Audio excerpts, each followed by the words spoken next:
Hello? You guys wanted the music. Sorry, I was just causing a ruckus over in the NSF chat, on because there's a starship stacking going on. Uh,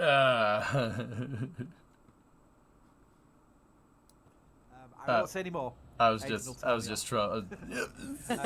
don't mind me. It was just hijacking the entire chat. You know, whatever. It's fine. They'll do a booster and ship lift back to back.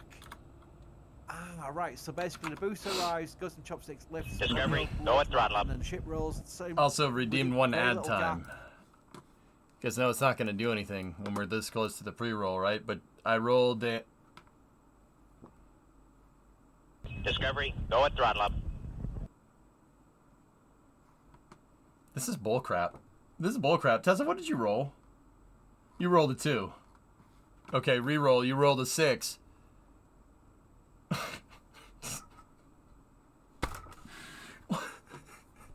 Why? Why? Why do I do this? Why do I do this? Why do I do this, man? Why do I do this to myself? This is ridiculous. It's not gonna do anything. It ain't doing nothing. Just, all right. Just look at.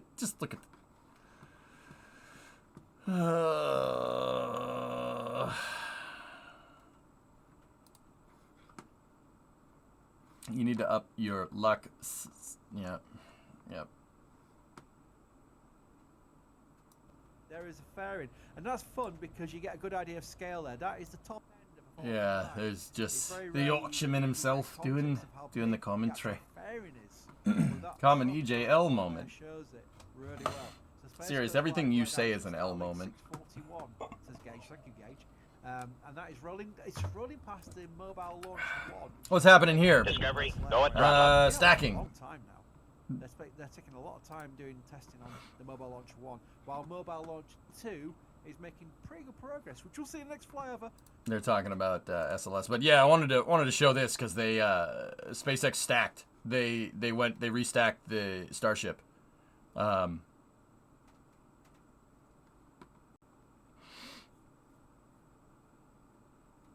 wonder if this will be the final stack before they send it.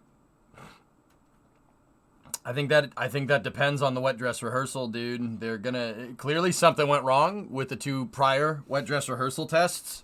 It was enough to warrant the booster going back to the Mega Bay. So something did not be happy.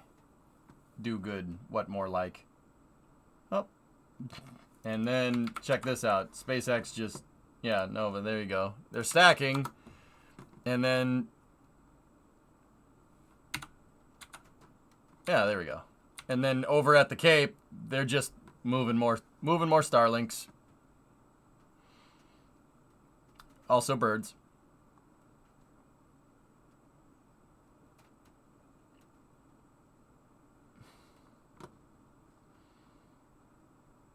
Keep digging the hole, series. You'll get out someday.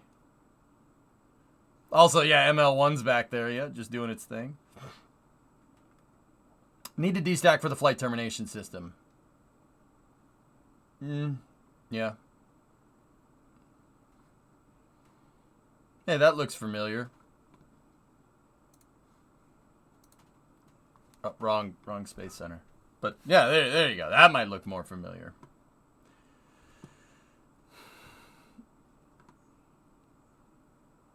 It looks like they haven't gotten the thing completely stacked yet, but it's getting there.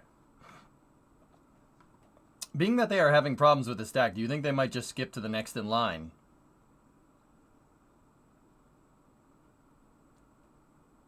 I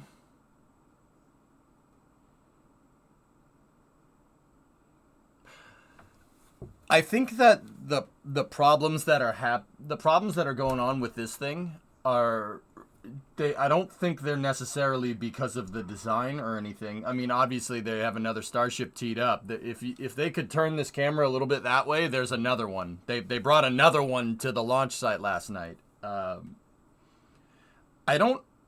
think they're using. I mean, clearly, Contra, they used a different fueling procedure for the wet dress that they tried with this thing, so they're clearly changing something up.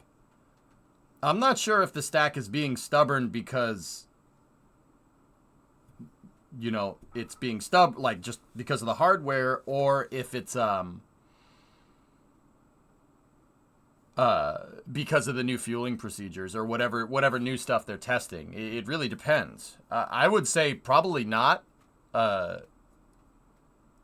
know, SpaceX is always gonna send it. That's what they do. They always send it. Because, I mean, dude, they sent Booster 4 and Ship 20, like, and that thing arguably should not have flown. But they did it anyway. It fell into the swamp. I have a new English accent. Oh boy. Is it just me or is Starship sitting crooked on the booster? I don't know. Ask Master, does it look like it's crooked? Doesn't look like it's crooked over here. Tessa, I saw the same thing. It kind of looks like it might be a little... But if you look at this picture here, it looks okay. I mean, S-Master is probably like 300 meters away from that right now, so...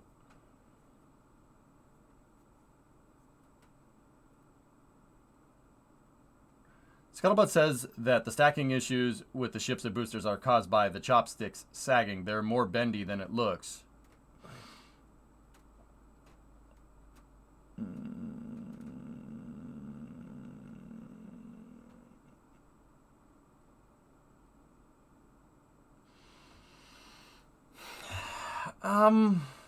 When do we think Starship will launch? I'm gonna say second or third week of March, probably. Nah, it's dead on. I can see the pins and slots on the booster and ship with your camera. Yeah.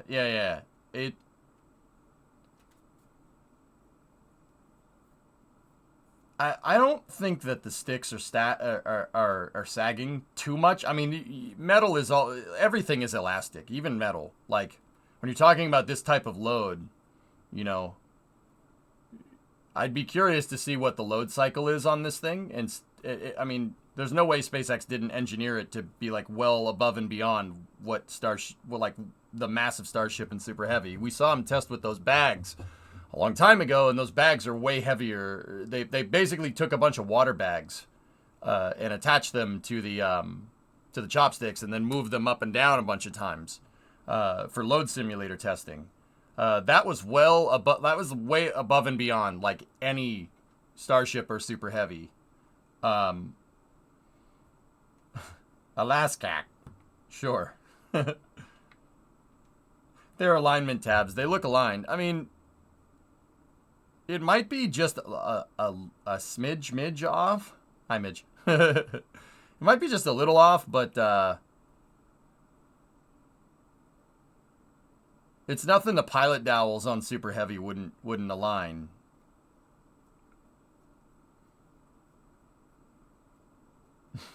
Ignore your last. Okay. Sorry, I didn't.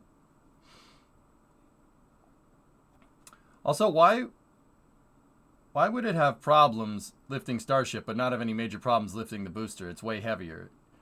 It could just be fatigue. Could be, I mean, it could be. I would be checking every time you stack this thing. I would probably want that information. But if it was me, in my infinite Kerbal knowledge, Contra, I would know that stuff is going to bend. Metal is always... In Kerbal, it's the joints that always bend a little bit. You're always going to have part drift, right? But the thing is, I mean, you know good and well that stuff happens in real life too. Metal bends. It does that. Stuff drifts around. It's not going to stay perfectly true. Especially under load, unless you really over-engineer it. And it's possible that the tower segments the tower and the chopsticks are over-engineered. I wouldn't rule that out. In fact, I think SpaceX took that into account. But even then, you're still going to get a little bit of play here and there. But that's why there's like pilot dowels on stuff. See all these pins right here? Like the pins on the umbilical? There's pilot dowels because it's not going to be exactly aligned every time. Senchuk, they've launched Starship 2 times. Both times didn't work very well. But the progress from the first flight to the second flight was exponential. Yeah, it made it way further on the second flight. Yeah. Man, when it went, dude, when this thing goes, it is wild to see. Wild. Yeah, it's pretty crazy. But yeah, it does. This isn't anything that the pilot dowels like. Once again, there's like conic pins on this thing, on super heavy, to take into account that it might be slightly misaligned. Like think back to the Kerbal days where we'd have the RCS with the thermometers around them. To make a hinge, like you could make a pilot to pilot it in right to the exact spot. That should work. I think Pilot Dowell flew your last commercial flight. Yeah, maybe. The air shattered by that awesome sound. Yep.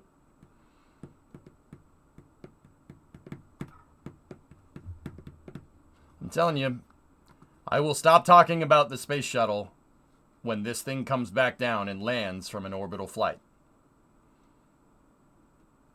with people on board. maybe that. I think Starship has the potential to eclipse the shuttle as my all-time favorite launch vehicle.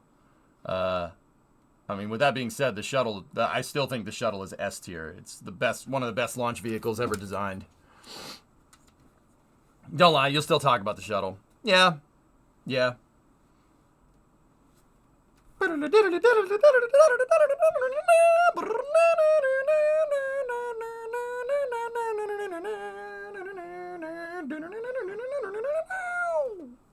Love that song. Still my favorite song.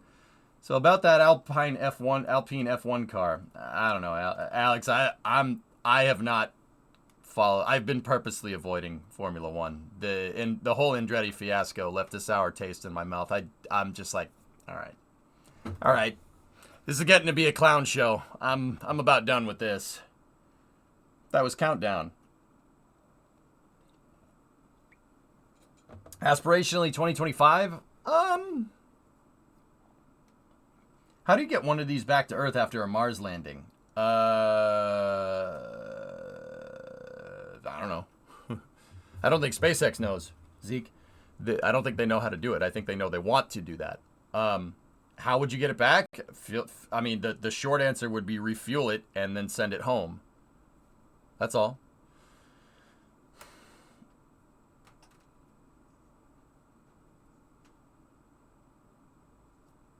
Yeah, it's just, I'd rather watch NASCAR. I don't care if that triggers people. I really don't. I'd rather watch NASCAR and IMSA. It's more fun.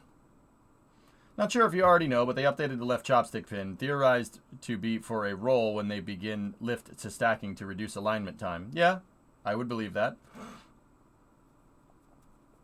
Starship with a full tank of gas on the surface of Mars, Zeke, would be able to get back to Earth. Sure. Yeah. It's just Earth that you need this thing just for this planet. Earth is a hell of a grav well for a planet like this. Mars has Mars has about 1/3 the gravity. So and the crazy thing is that Starship doesn't need to it doesn't need its thermal protection system. It only would need the thermal protection system landing on Mars if it was coming from Earth. So Starship would be a single stage to orbit on Mars easily with payload. Like, it's not going to be 100 tons to Mars orbit from the surface, but it'll be up there. Sure. Hell, Starship can almost SSTO with no payload, with an empty cargo bay. Starship could almost get into orbit by itself. Like, that could just get into space. It's close. It could get into space, but it could get into space carrying nothing. Having that booster attached to the bottom, having Super Heavy attached to the bottom, allows it to get 100 tons into space. And then have some fuel left over. NASCAR hasn't been anything since Days of Thunder when they raced actual cars. I'm not saying that it isn't, Tessa. I'm saying it's more entertaining to watch. Watching an F1 race is like watching paint dry nowadays. I just can't. I can't do it. I'm not getting up at 5 a.m. to watch paint dry. I'm not doing that. I can think of 1,000 other things I'd rather be doing. How much Delta V are we talking about with an empty starship? Well, Alex, Elon said that it can almost get into space by itself. I believe that. I think that's about right. Considering the fuel and the engines that it has, it could probably do it. It could probably make it close with no payload. Now that I'm thinking about it, probably not all the way.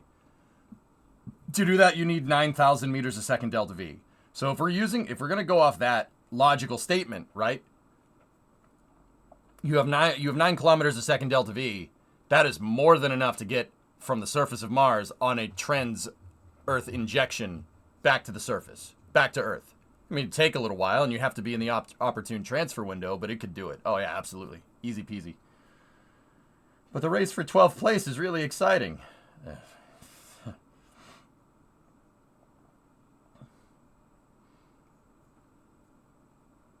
If you're going in the race knowing it's a race for second, F1 isn't bad. Rojo, that is the hardest coping mechanism I've heard from F1 fans trying to justify how bad it actually is.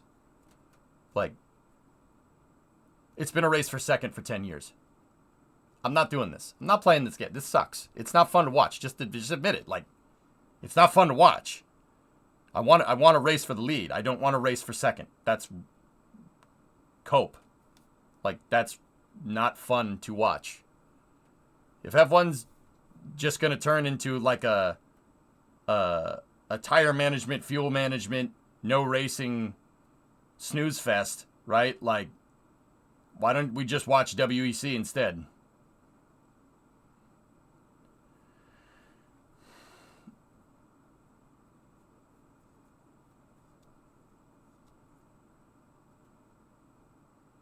Like, I would rather watch NASCAR. At least NASCAR has racing. They're racing for the lead, and you are not sure who's going to win. I understand that NASCAR is go fast, turn left. They race road courses. I understand that they do, and it's actually really good when they race road courses. I don't know what people, but whatever. I just can't do it. You still don't know who's gonna win. What I'm trying to tell you is that F1 used to not be like that, and now it is. And I think F1 needs to take a good look in the mirror if NASCAR is more exciting than Formula One. It should not be like that. It shouldn't be that way. But here we are. You know what I'm saying? Yeah, I agree. The late 1980s and the early 90s Tesla were the pinnacle. It doesn't get better than that.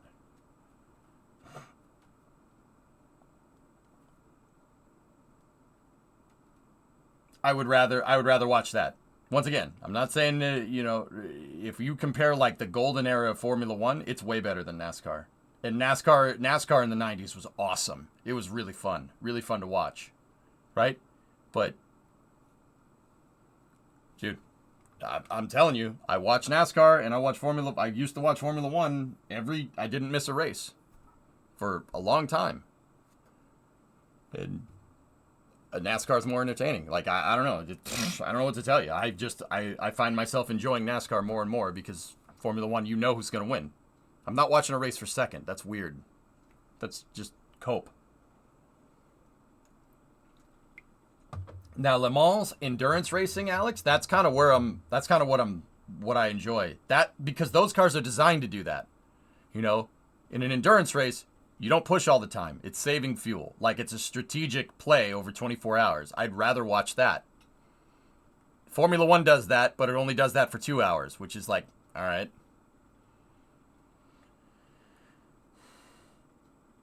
Maybe they are killing F1 to promote Formula E. I guess. Maybe. Are you going to watch Cutter this weekend? Nope. Nope. I think they need to let the drivers fight with each other, beat on each other like the old days. NASCAR was more fun, where there was occasional driver boxing. I mean, Ty Gibbs and Noah, what's his name? They got into a fist fight the other day, Havocs. Yeah, started punching each other after the race. Hey, Tara, what's going on? It's not Cutter, it's Bahrain. Oh. Cutter is World Endurance. Nice.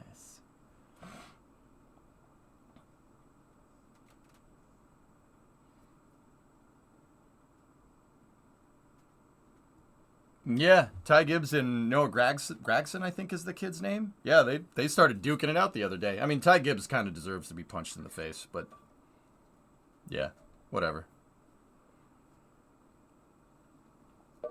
I mean, Formula One used to be like that. Schumacher beat the crap out of David Coulthard at Spa in '97. He wanted to kill him. You know? Yeah, Rhino, exactly. Ty Gibbs, I mean, some people just need to get punched in the face, you know? Some people just need to get hit, you know? Like, feels a bit toxic to punch a fellow driver. I mean, drummer, if you're racing and it's possible you can die from somebody else being an idiot on the track, I think a punch is warranted. When are we getting that Elon Musk Mark Zuckerberg boxing match? I don't know. The first World Endurance race is Qatar this weekend. Since you mentioned watching Le Mans, didn't know if you're going to try. I want to watch IMSA, dude.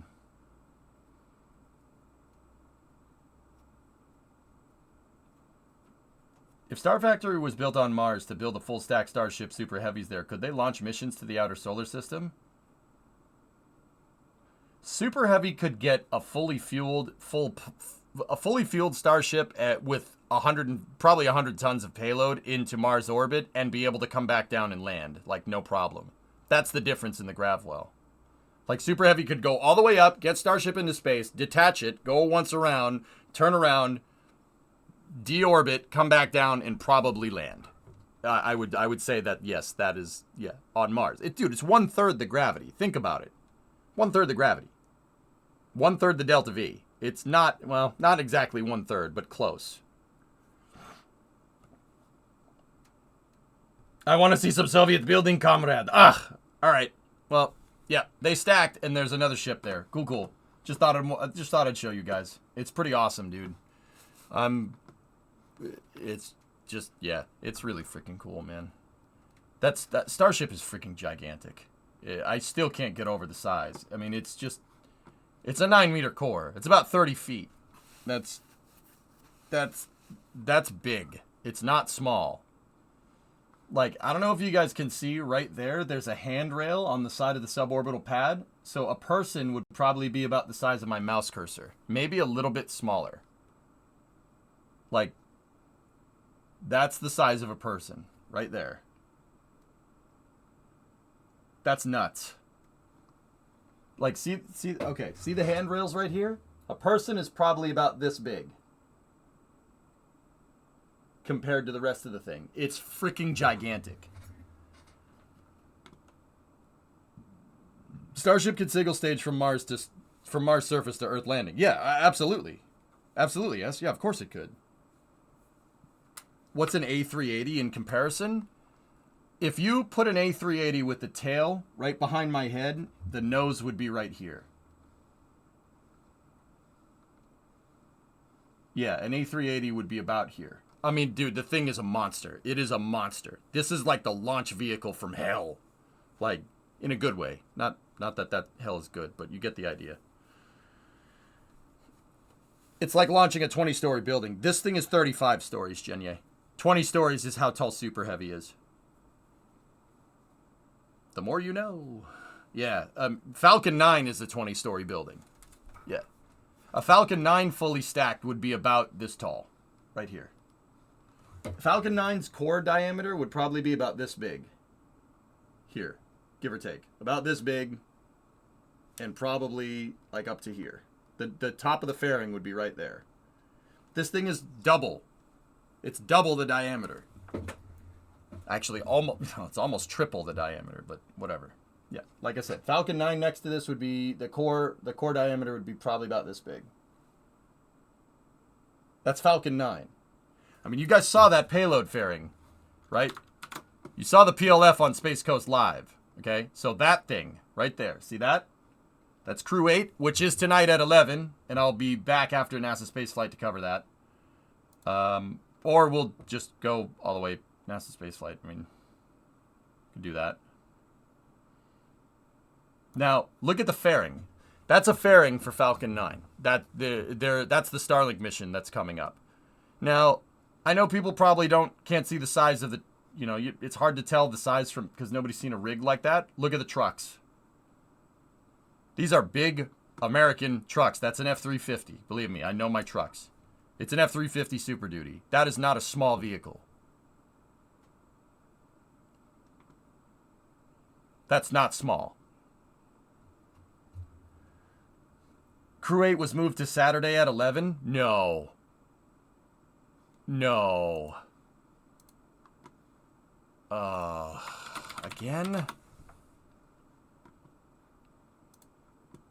Hold on.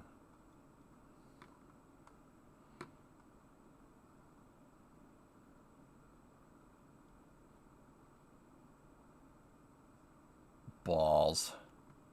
When did they post this?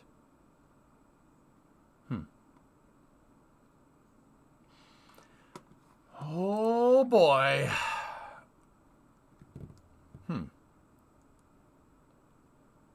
Newmark, Crew 8 is moving four people up. It's an ISS rotation mission.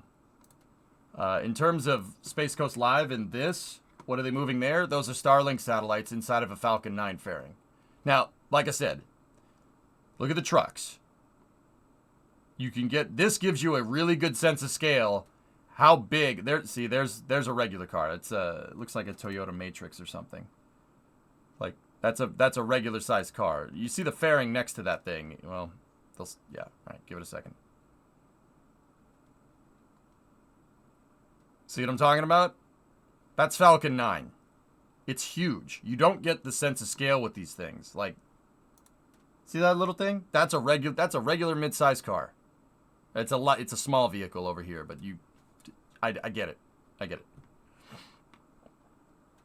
Look at that thing. You could fit a school bus in there.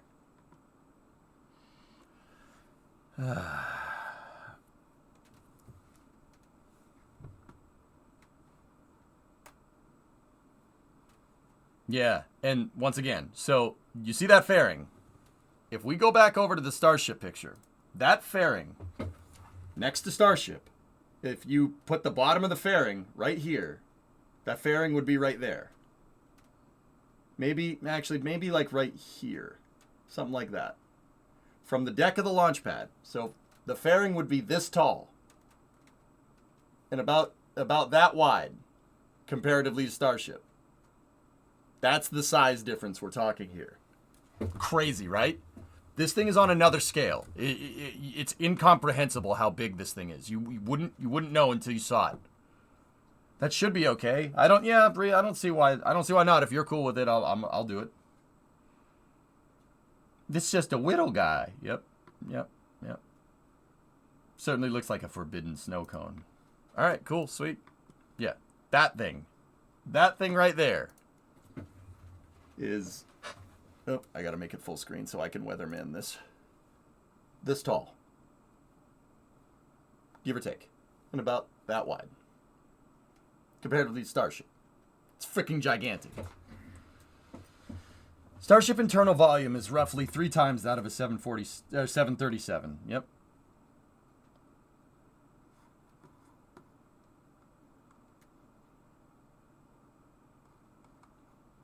Yeah. This thing is on another level, which is why I like giving you guys updates. But anyway, time for workers. Let's roll. We need to change the title.